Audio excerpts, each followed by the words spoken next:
10년 전의 감정이 그대로인가요? 어릴 적의 감정이 그대로인가요?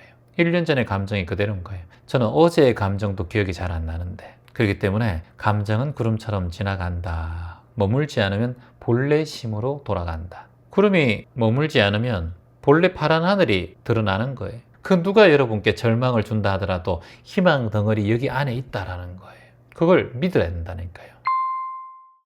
안녕하세요, 최환님. 미워하는 감정도 분노의 감정도 없습니다. 30년을 함께한 남편이자 아이들의 아빠가 저를 깊이 실망시켰습니다. 미움이나 분노는 없지만 너무 기가 차고 허탈할 뿐입니다. 저도 이 상황을 인과로 받아들이며 물 흐르듯 살고자 하지만 가끔 마음이 흔들립니다. 중도의 마음을 지키며 하루하루를 살아가는데 도움을 주실 말씀을 부탁합니다. 물 흐르듯 살고자 하는 마음을 내신 것만으로도 참 큰 지혜입니다. 그건 본인이 스스로에게 칭찬할 일인 것 같아요. 그리고 스스로 치우치지 않고 중도를 지키려고 하는 마음이 올라온다. 그걸 노력하고 있다. 그건 더 칭찬할 일이고요. 왜냐하면 극단의 상황에 어려운 상황이 다가왔을 때는 본인이 중도를 마음을 낸다고 노력해도 안 돼요. 그게. 근데 본인은 자꾸 그걸 마음을 내려고 노력하는 거예요. 이 노력이에요. 수행은 노력입니다. 그래서 정진바람일, 정정진하는 노력인 거예요. 그리고 인욕바람일, 참아내면서 해나가는 노력인 거예요. 그래서 본인 자체가 지금 노력하고 있다라는 거예요. 물론 마음속에 억눌린 슬픔과 고통은 쉽게 해소되지는 않겠지만 또 다른 무게로 마음속에 남아있을 수는 있습니다. 하지만 지금 느끼는 그런 감정들을 인정하고 조금씩 받아들이는 것만으로도 본인은 충분히 잘하고 있다라는 걸 본인에게 칭찬해 주고 싶습니다. 중요한 건 지금 질문자님의 내면을 따뜻하게 보듬고 안아주고 그리고 그 길을 꾸준히 걸어갈 수 있도록 정진할 수 있도록 본인이 다독여 주는 거예요. 지금 이 질문처럼 이렇게 본인이 질문하고 저에게 댓글을 달아주신 것만으로도 굉장히 큰 앞으로의 변화가 있을 거라고 저는 생각을 합니다. 저도 농촌에 살았는데 농촌에 살 때 큰 홍수가 한번 난 적이 있어요. 그러니까 아버지께서 농사지은 밭과 벼농사, 밭농사가 거의 다 쓸어가 버린 거예요. 다 뒤집혀 버린 거예요. 그렇게 애지중지하던 그런 농사거리가 다 아버지께서 굉장히 마음이 힘드시고 슬퍼하신 그런 기억이 있습니다. 근데 가만히 지금 생각해 보면 그런 홍수와 그런 강물들이 흘러가고 모든 것을 가져갔지만 어찌 보면은 다시 시작하고 그걸 다시 일구고 다시 농부로서 다시 한번 대비하고 또 비를 대비하는 그런 아버지의 모습을 봤어요. 포기하는 것이 아니라 어쩔 수 없이 농사는 지어야 하고 땅은 있고 그걸 또 새롭게 경작해서 새로운 또 뭔가를 만들어내야 하기 때문에 가만히 그냥 포기하고 실패한 삶처럼 놔두면 안 되잖아요. 그래서 그 상황을 실패하고 떠내려가고 홍수로 모든 게 망가진 상황에 집착하지 않고 바로 다음날 모든 것을 일구기 위해서 동네 사람들과 어머니와 함께 노력하던 모습을 어릴 때 봤어요. 이런 마음들이 어찌 보면 새로운 또 기회가 될 수 있고 그리고 또 대비할 수 있는 그런 방법이 되지 않을까. 홍수는 막을 수가 없잖아요. 자연의 재해이기 때문에. 그래서 다만 홍수가 났다고 해서 내 모든 농사를 다 포기하고 앞으로의 농사를 짓지 않는다. 그건 말이 안 되는 얘기니까요. 그래서 그때 그 순간 내가 할 것을 찾고 새로운 기회를 위해서 또 열심히 또 살아가는 거예요. 광물이 홍수가 우리의 소중한 것을 많이 앗아갔지만 그것을 통해서 또 새로운 하루를 시작하고 살아갈 힘이 될 수가 있잖아요. 포기하고 앉아있으면 도움되는 게 아무것도 없으니까. 산불이 났다고 해서 가만히 있으면 어떡해요? 계속 산불이 나지. 비 올 때만 기다리면 어떡합니까? 산불을 끄고 노력할 수밖에 없죠.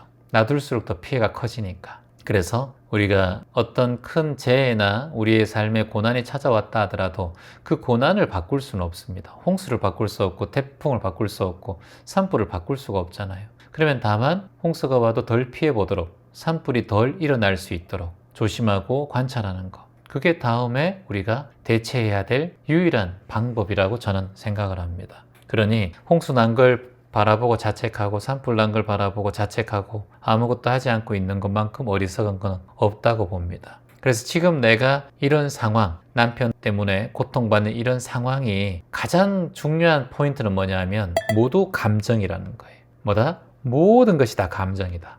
다른 게 아니다. 모든 것이 지금 내가 내는 감정이다. 그래서 지금 감정에 본인이 휘둘리고 있다. 이걸 본인이 딱 눈치채셔야 돼요. 그러니까 남편이 문제가 아니라 남편을 바라보는 내 감정이 문제인 거예요. 그래야 개선이 있어요. 물론 남편이 잘못했고 남편 보면 화가 올라오고 분노가 올라오지만 지금 질문자는 개선하고 싶고 더 나아가고 싶고 정진하고 수행자의 역할을 하고 있잖아요. 그러니까 수행의 관점으로 이걸 바라보셔야 돼요. 자, 따라해봅니다. 모든 감정은 구름처럼 지나간다. 모든 감정은 구름처럼 지나간다. 모든 감정은 파도처럼 사라진다. 모든 감정은 파도처럼 사라진다. 모든 감정은 바람처럼 사라진다. 모든 감정은 바람처럼 사라진다. 이게 경전에 있는 말입니다. 지금 경전의 말씀이 우리에겐 진리에 눈을 뜨는 방편이라고 보셔야 돼요. 성인들이 하신 말씀이에요. 이걸 우리는 어찌 보면 신심의 마음으로 믿어야 된다고 봐요, 저는. 최원님, 모든 감정이 구름처럼 지나간다니요. 계속 이 감정 때문에 힘든데요. 그런데 그렇지 않아요. 10년 전의 감정이 그대로인가요? 어릴 적의 감정이 그대로인가요? 1년 전의 감정이 그대로인가요? 저는 어제의 감정도 기억이 잘 안 나는데 10분 전의 감정도 기억이 잘 안 나는데요.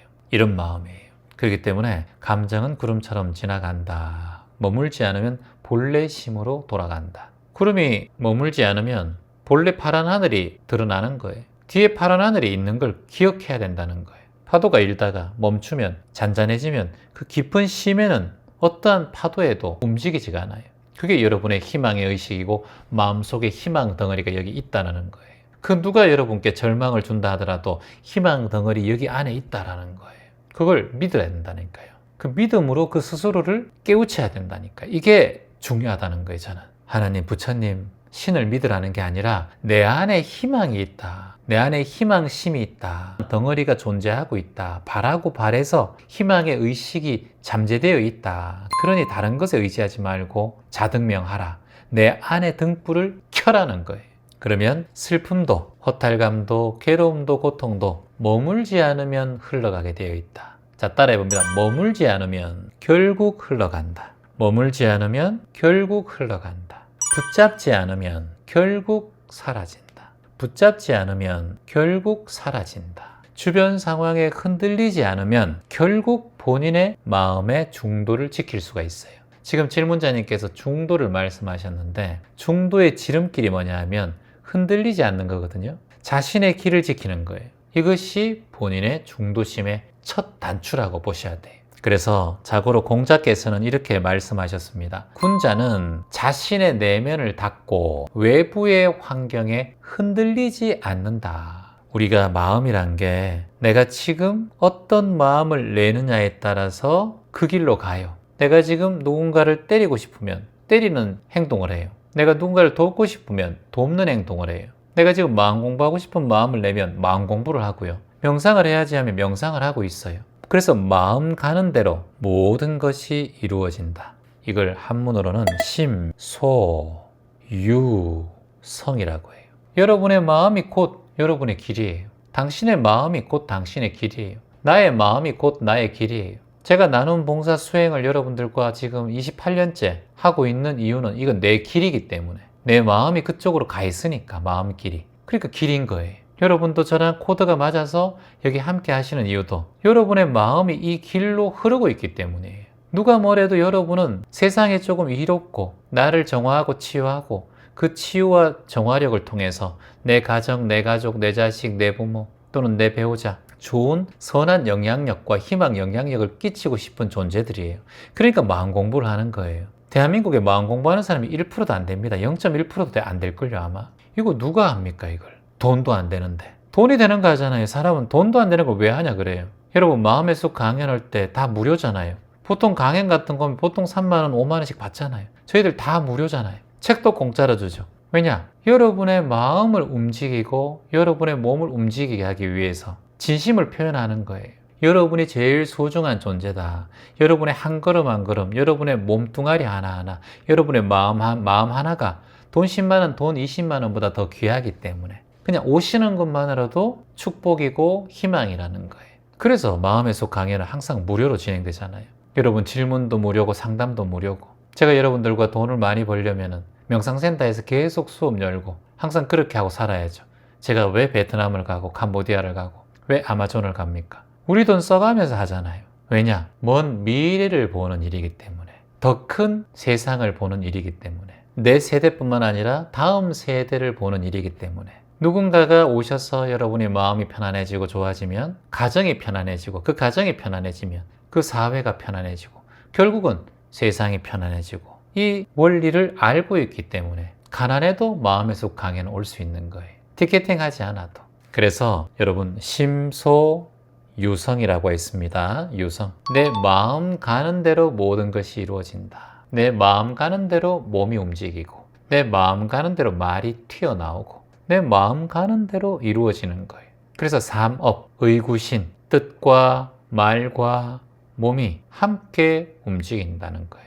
의, 구, 신이라는 거예요. 이 세 가지가 삼업이에요. 뜻과 말과 그리고 몸. 이게 세 개가 같이 움직이니까 세상이 그렇게 모든 게 이루어지는 거예요. 나눔과 봉사 수행정진 하는 마음이 항상 있으니까 여러분께 자꾸 말을 하는 거고, 말을 하다 보니 전 세계를 돌아다니면서 봉사와 나눔을 여러분과 함께 하는 거예요. 그러니까 내가 원하는 대로 이루어지는 거예요.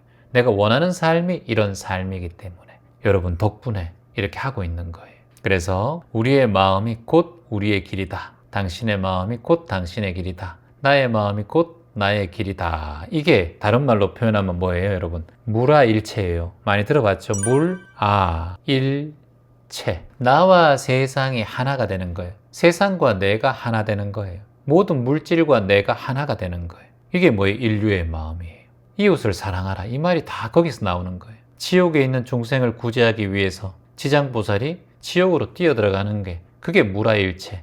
이 세상의 모든 존재가 나와 하나다. 이 세상의 모든 물건이 나와 하나다. 그러니까 아껴 쓰고, 지구도 보호하고, 자연환경도 더욱더 보호하고, 쓰레기도 줍고. 왜냐? 지구가 아프면 내가 아프니까. 지구를 깨끗이 하기 위해서 쓰레기도 줍는 거예요. 그러면 뭐예요? 자연과 나도 하나인 거예요.